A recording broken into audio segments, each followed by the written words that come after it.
for joining me. Let's see who's there. Today, we are going to dive into podcast marketing strategies that can help you as a podcast publisher attract new listeners and grow your audience more efficiently. Over the next 20 minutes, roughly, we'll explore 5 must-have communication channels. And for each channel, I'll share marketing strategies to help you make the most of it. A few quick logistics. Feel free to use the chat to share who you are, where you're joining from, and ask any questions. We'll do our best to answer them along the way. I have a couple of team members on the chat ready to help you out or answer any questions you have, or you save them for the Q&A at the end. Great. And hello, Jeremy. So first, let me introduce myself. My name is Odile. I'm based in New York City, where I have lived for over 20 years. I have 15 years of marketing experience in the tech industry. I've worked for tech startups like Meetup, Duolingo, where I was responsible for growth, marketing, and go-to-market strategy. And today I'm very excited to share my marketing expertise in the podcasting space. One of my passions, you should know, is to make innovative technology available to everyone, especially to people outside of the tech industry. So hopefully I will talk a language that's enjoyable for all of you. Hi, Thomas from London. We have someone from Denver. Hello, Sheila, Janice, Jeremy. So nice to spend time with you this morning. Okay, a few words about Ausha before we start. For those who may not be familiar, Ausha is the new generation hosting platform dedicated to audience growth. At Ausha, we are recognized globally for our expertise in podcast marketing. And what sets us apart from other hosting platforms is our complete suite of advanced podcast marketing tools that help podcasters increase their visibility across all discoverability channels. All this with a seamless user experience. As you can hear at Ausha, we are passionate about audience growth and innovative tech. And the goal of this webinar is to give you actionable insights on 5 must-have channels for podcast growth. Are we ready to start? Okay, let's go. So why are we so obsessed about podcast marketing? For us, it's a critical solution to one of the biggest challenges facing podcast publishers. Did you know that 44% of podcasts end after just 3 episodes? Why? Because creators struggle to find or grow their audience. Even those who build an audience and reach monetization, audience growth remains essential. After all, more listeners means more revenue. So that's the question for us today. How do you actually grow your audience? That's the $1,000,000 question we'll tackle today, and we'll share key insights and strategies. So growing an audience means acquiring more podcast listeners. And it all starts with understanding where those new podcast listeners might be. Effective marketing is all about being consumer-centric. If you want new listeners to discover your show, you need to ask yourself, how do people find new podcasts to listen to? Fortunately, we have access to very valuable market studies from industry experts to help answer this question. Our dear friend Tom Webster at Sounds Profitable conducted a comprehensive study on the podcast landscape in 2023. From this data, we identified the top 5 channels where podcast listeners claim to most frequently discover new shows. The first channel, the top channel by far where people discover new shows is YouTube. 48% of listeners discover new podcasts through YouTube. The second, search engines, Google or Bing. This is the second discoverability channel. This is SEO. 30% of listeners find new podcasts through search. The third channel is social media. 13 to 28% of listeners discover shows on social platforms. And guess what? Facebook is leading, followed by Instagram. The fourth way to hear about a new podcast are recommendations from other podcasts. 25% of listeners learn about new shows that way. And finally, on podcast apps, 24% of listeners find new podcasts through these apps. So these 5 channels are the most powerful discoverability channels you should focus on to grow your audience efficiently. But of course, easier said than done. So we're going to dive deeper into each of these channels so I can recommend specific strategic marketing approaches for each. And a quick side note, Tom is currently updating this study for 2024. It should pretty much remain the same in terms of the 5 key channels, but I'm really looking forward to see in terms of percentage which ones are the most powerful. Yes, thank you. Welcome, Victoria. And you will all, as David said, receive this presentation after the show. So after the show, this is a show. So let's dive in. So we talk about the first major channel, the biggest one for podcast discovery to get new listeners, YouTube. So you might wonder, like, why is YouTube so interesting for audio first podcasters? Well, with over 2 billion active users, YouTube offers a massive potential audience for your podcast. In fact, the YouTube team found that more than 30% of their users consume content without video, only audio. So you have potential listeners on YouTube, even with your audio first podcast. And no, video podcasts aren't killing video podcasts, aren't killing audio podcasts at all, quite the opposite. Video podcast listeners actually mix their usage. 86% of them still listen to audio podcasts. And if their favorite show isn't available on video, 82% continue following it on audio only platforms. So YouTube is a fantastic opportunity for podcasters to expand their reach. But since we only have 20 minutes today, I can only give you a glimpse of my strategy for leveraging YouTube effectively. So in a nutshell, when it comes to YouTube, I recommend focusing on 2 main objectives. The first one is to at least distribute your content on YouTube. This is the strict minimum. You want to tap into YouTube's vast audience and grab some of those 2 billion users. However, simply duplicating your content won't be enough. You need to work on making it visible on YouTube. For example, you should pay particular attention to the branding of your YouTube channel and the management of your playlist, making strategic editorial choices. You also need to adapt your metadata. So what do I mean by metadata? Metadata is just your show and episodes, titles, and description. This is what we call metadata, titles and descriptions of your show and episodes. And you need to adapt those to YouTube keyword trends because the trends on YouTube might be different than the trends on podcast apps such as Apple and Spotify. So this is the minimum.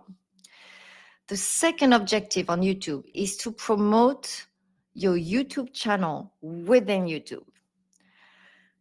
The most efficient way nowadays to do that is to leverage the power of YouTube Shorts. We work very closely with the YouTube team, and they recommend producing at least 3 shorts for every long format. In fact, they shared results from tests showing that posting up to 7 shorts can still attract incremental audiences. So the more you publish, the more you'll get visibility within the YouTube ecosystem. Of course, when we start thinking about sharing your podcast on YouTube, the format naturally comes to mind. You know, YouTube is primarily a visual, video-based platform the opposite of podcast. So how do you make it work? Well, when we look at podcasts on YouTube, you can see three main formats. One, you can do a static image. Typically, this could be your episode or show cover art. The second format you can push is dynamic visuals.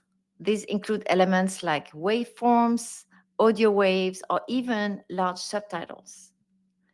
And third, what we call studio footage, right? The premium option where the recording session is filmed either in studio or via video call.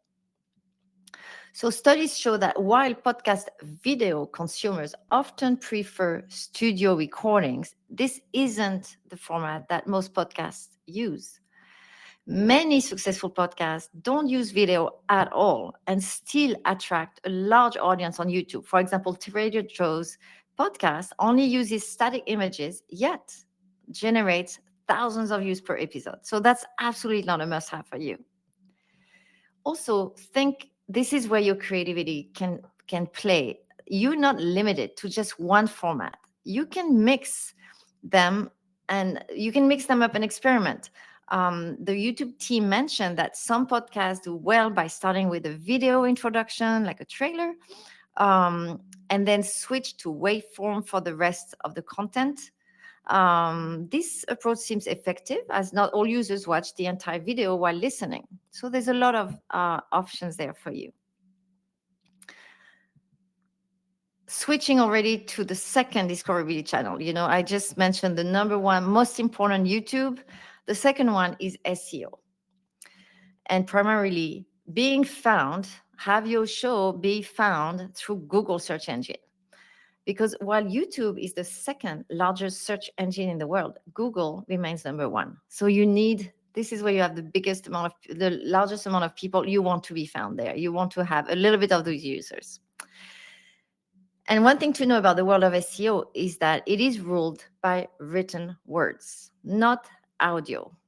So how can you leverage this channel? Here are three ways. The first way you can join is that you can join podcast curation websites like Listen Note, for example, and make sure your show is listed there because Listen Note is highly ranked on Google. So that's one way of being found. The second way, if you have a website, and especially if you have a website with good traffic, do not forget to mention your podcast on it.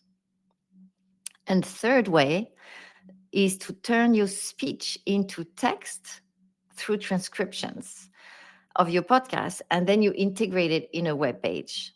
So when someone types a query into Google on a particular topic, if your content includes keywords from that query, that search, your web page can appear in the search results alongside other pages like blog posts or websites. So this allows you to reach a whole new audience that may not typically listen to podcasts, but is interested in this particular topic and find you on podcast app later.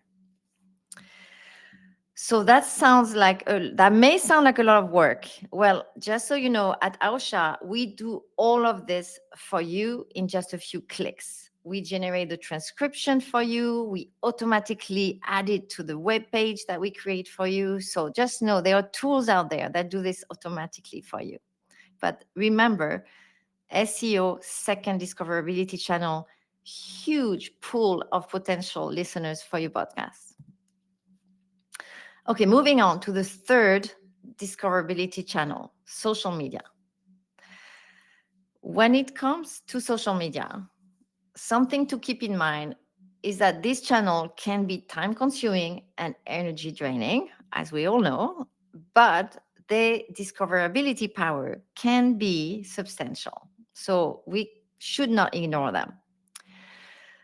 The thing that I recommend for sure is that you do not want to tackle all platforms at once. Each social network has a unique audience that differs from the others.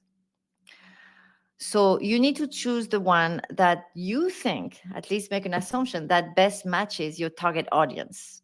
You start there and then you go from there, you learn. For example, if you have a news media podcast, X, formerly Twitter, might be more suitable. If you have a business or a finance podcast, LinkedIn might be likely a better fit. For lifestyle, for personal development podcast, Instagram might be the best channel. And of course, if your target audience is younger, you may consider TikTok. Yes, Stacy, in this chat, it is totally okay to ask specific questions. We'll see if we can answer. Back to social media. Once you have chosen the platform or the platforms you think are best for your podcast, you need to put it a little bit of work. I mean, social media algorithms are designed to keep your users engaged on the platform, even like addicted. So the more content you provide, the greater chance your reach will be in return. For example, I give you an example for Instagram. Instagram recommend as a best practice to post around 10 reels per month.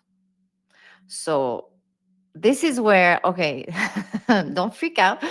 They're not asking for 10 Oscar winning, Oscar worthy productions. Often this can be shorter clips from your longer episodes, like studio recording clips. Um, you can also create snackable content beyond just the podcast content. Like, for example, like a face cam from your host, behind the scenes moments, um, curation of relevant industry news, a little video about like why you decided to do this episode. So really on this one, you can have fun. Your creativity is the limit. And if you don't feel creative, again, on a platform like Ausha, we create automatic little video clips from your podcast for you. So again, you can go as wild and as creative as you want, or do it the automatic way and use tools for that. So social media truly gives you an additional playground to explore in terms of gaining new listeners. But the thing I love about the most about it as well is that it's a chance to build a deeper connection with your audience and get to know your audience and what they expect, what they like about your podcast. Um, where the fourth channel is there's a question of, let me go back to social media. If we're in a specific, there's a question from Stacy. If we are in a specific market like public health, equity, nonprofit, is it more important to focus on the interests of the platform of where you would like to most engage with your potential audience?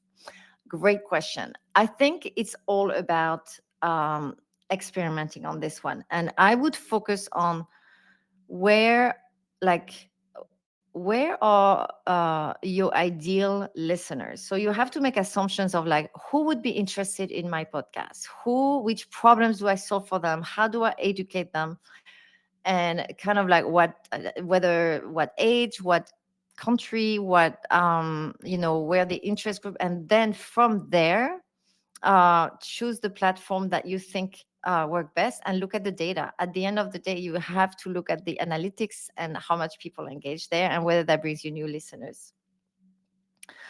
Um, I think there's another question on the transcripts. So that's for the second discoverability channel.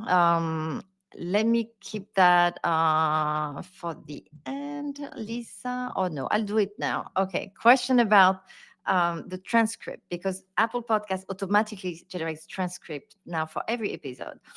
Um, yes, I think it's important to separately transcribe on your own, so it's not just available on Apple Podcast. But what's important is that all the words, all the keywords from all the words in your podcast are actually put in a website that is itself optimized for search results. So it's not just the transcript by itself, it's the transcript being integrated into a search optimized website. So it's best to have both.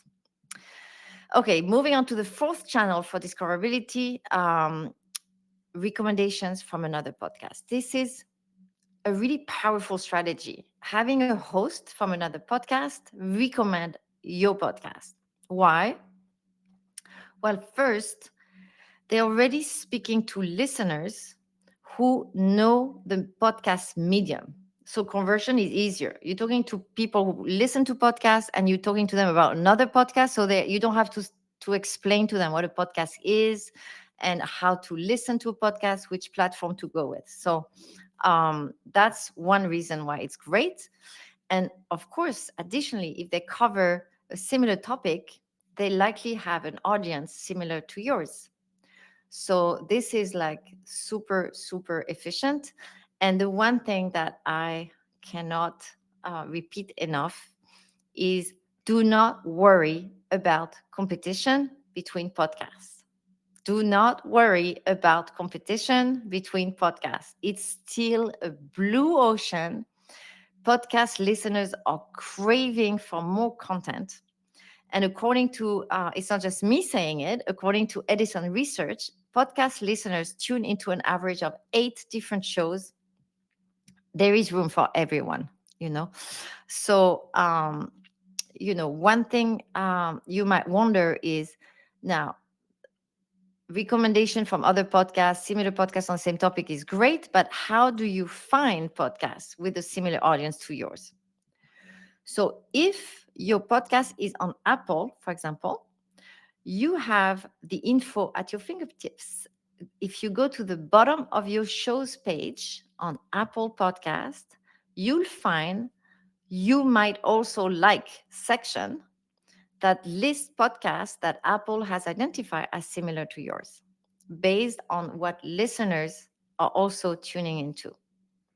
So you can use these insights to target recommendations from podcasts that attract your ideal audience. So you can look at the recommendation, reach the host, offer cross promotion or paid ads, and doing so, you can reach out to a similar audience. The fifth and last key discoverability channel are podcast apps. And the main ones are Apple and Spotify. So, how can you be discovered on these platforms? If the listener doesn't already know your podcasts, if you look at Apple and Spotify, there are two main ways basically. The first one is through the browse tab where you can be featured. So Apple has actually an open form, application form, where you can apply to be featured, which I highly recommend you try. Everybody can ask Apple, please feature my podcast. This is great. However, generally, you have little control over this. Apple, or they make their own editorial choices, and at the end of the day, even though it's effective, few shows are selected, and the feature is only temporary. So yes, absolutely do it, but don't expect that much out of just that. The other strategy, the other way to be visible on Apple and Spotify, where you have more control over, it's optimizing your keywords. So maybe you don't know, but 58% of listeners who discover podcasts on podcast apps discover new content through the search bar. They actually type keywords like topics or guests that they are interested in, and they choose from the results, which are podcast episodes or podcast shows that have those keywords in either the title or description. In fact, when you type a keyword, usually you have 100 results listed from 1 to 100 of options for you. Either, as I said, shows or episodes based on that keywords. But let's be realistic. Listeners will choose from the top results and won't scroll endlessly through 100 entries. So there is something here that I'm very, very excited about that Ausha has launched pretty recently, which is a tool that helps you rank higher on podcast apps. So how do you ensure that your podcast or episode ranks high in these search results? So let me give you the tips, but also the tool we have. we created a tool called Podcast Search Optimization, which is like SEO, but for podcast apps. It's the only one of its kind in the world, which is what I'm so excited about as a tech geek as well. But what does this tool do? And what are the things you can do even without the tool? So, today, right now, our tool. So, this is a tool that helps you optimize your metadata. Just a reminder, the metadata are your show and episode titles and descriptions. What PSO does for you is so you can already optimize that. Think about the keywords you use in your show title and description and episode title and description. But the tool helps you identify which keywords have the most search volume in that podcast app. It helps you track your rankings on every keyword, and soon you'll even be able to monitor your competitors' position. So you will see, let's say you assume, so you make assumption. You assume that the people who listen to your podcast, who will love your podcast, are interested in topic 1, 2, 3, 4, 5. Um, this tool will tell you, well, for those keywords, it will tell you where you rank on Apple and Spotify, and how you can optimize your description and your title so that you actually can rank in the top 10. It's a very powerful tool. And it's also, I find it really fun because it shows you the direct impact of your work when you optimize your metadata. It's very cool. Thank you, Thomas. um, we're already at the end of the session. So I know this was a lot. Um, but I think, to me, like the thing that I would like you to, live with is remember that there are 5 must have discoverability channels: YouTube, search engine SEO, social media, recommendations from other podcasts, and podcast apps. And you saw that there are different marketing strategy approaches for each channel. I don't want anyone to freak out. It's or be overwhelmed. The most important thing is to remember that your content is worth being heard. And every extra step you take in making your content more visible is a win. So just take it one step at a time. Maybe start with one channel and optimize your visibility, or like start there, like test in that one channel that you hadn't thought about. Make sure your content is on YouTube. Change your keywords. Look at, your social media, like one step at a time. And what I recommend is that this will help you create a podcast audience growth roadmap. Maybe define your OKRs, your objectives, and key results for 2025. We're here to help. So thank you so much. And how can we try that feature? This is like question time. So Rachel is asking, how can we try that feature? PSO, podcast search optimization. I think maybe my team can put a link with information on it. And I think you can get all the information and request a demo. Jay, you missed so much. You didn't see the whole. I'm amazed. Actually, I would like to congratulate myself, but because I think that I managed to say the word discoverability without stumbling on it once, which is incredible. Okay, a question from Candice.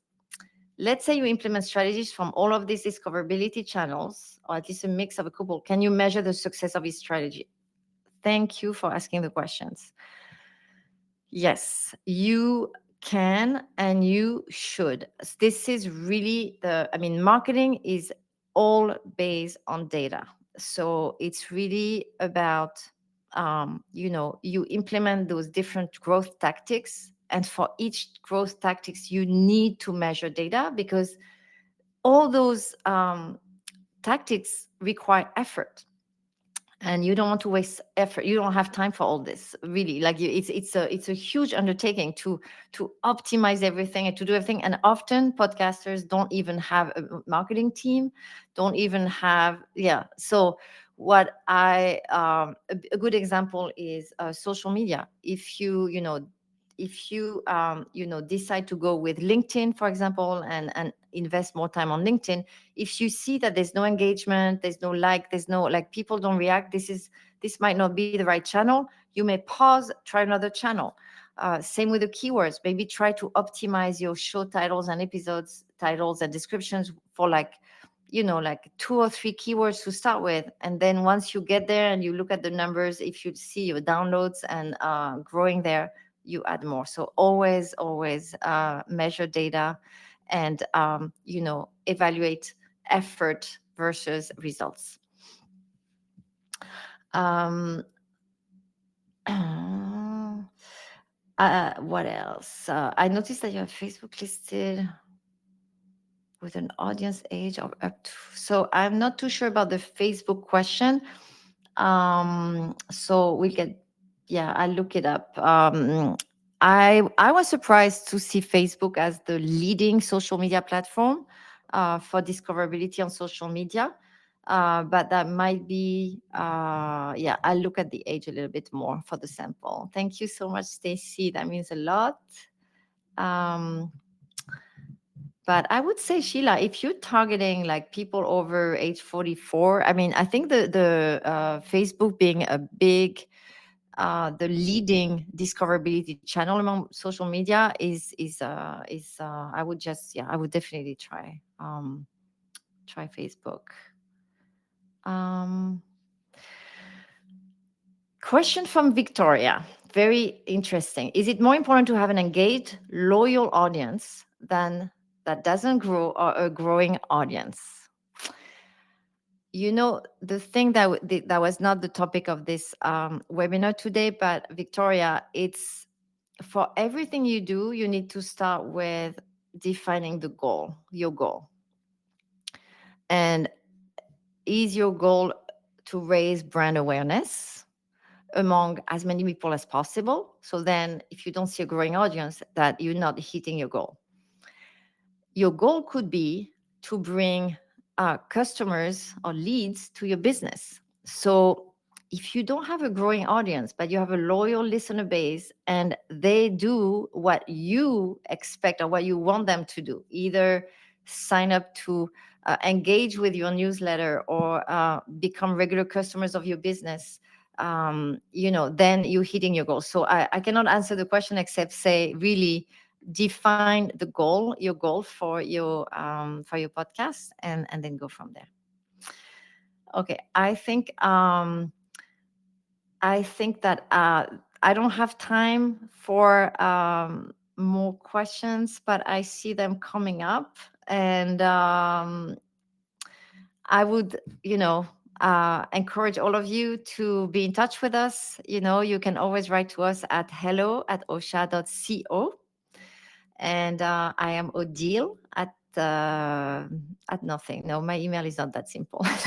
So I will say you can write hello at osha.co. I think is the best. And I wish you a fantastic day. I am sure that we will follow up with you via email with not only the the link to the replay, but also a way to reach out if you have more questions. So thank you so very much, and have a wonderful day.